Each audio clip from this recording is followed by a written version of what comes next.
Most of my training, is in all throughout my career was, mostly involved with adult medicine. I got some training with kids when I was in my fellowship for endocrinology,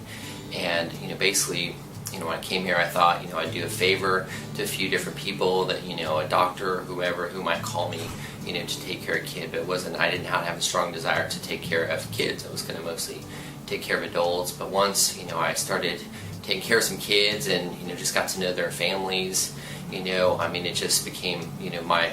most favorite and most rewarding thing I could do, just, watching the moms just every day deal with kids who are struggling with chronic diseases, and just how much of themselves they just had to dedicate and sacrifice for their kids, was truly amazing. And just to watch the kids on a day-to-day basis just, cope with diseases like type 1 diabetes that are challenging,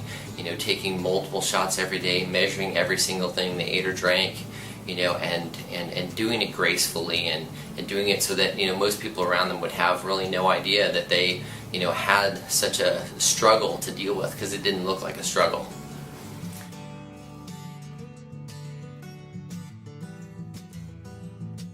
The idea for camp basically came about just in interacting with some of the families that I did with who have a child affected with type 1 diabetes. And what I saw was that those kids who have diabetes, when they had siblings, one of the things that you would see is that the kids that have diabetes get a disproportionate amount of attention from their parents. I think if you're any sibling, and you see these other kids that mom and dad are paying closer attention to, whether it's positive or negative, that could potentially have an effect. So that was one aspect that I thought, if we could have a situation where we could get entire families together to come to a great place like Camp War Eagle and just spend a weekend, so that all the siblings could see other families, that function exactly like theirs, and that they could see that my family's normal. Like, this is normal for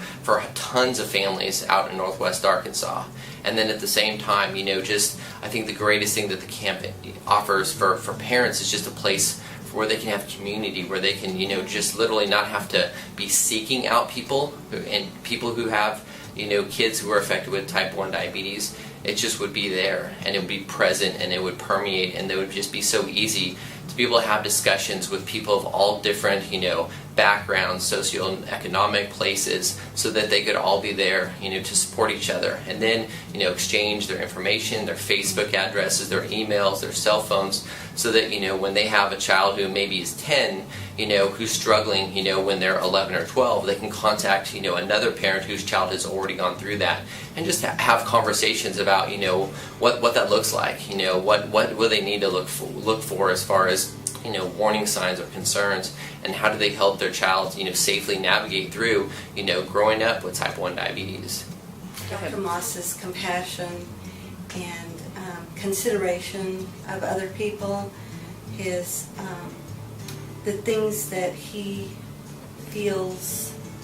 he should do as a human being are so high, and he feels like everyone feels that way. Dr. Maas often says he doesn't do enough, and feels like he's not worthy of praise because there's other people doing more than him, and so that makes him very endearing.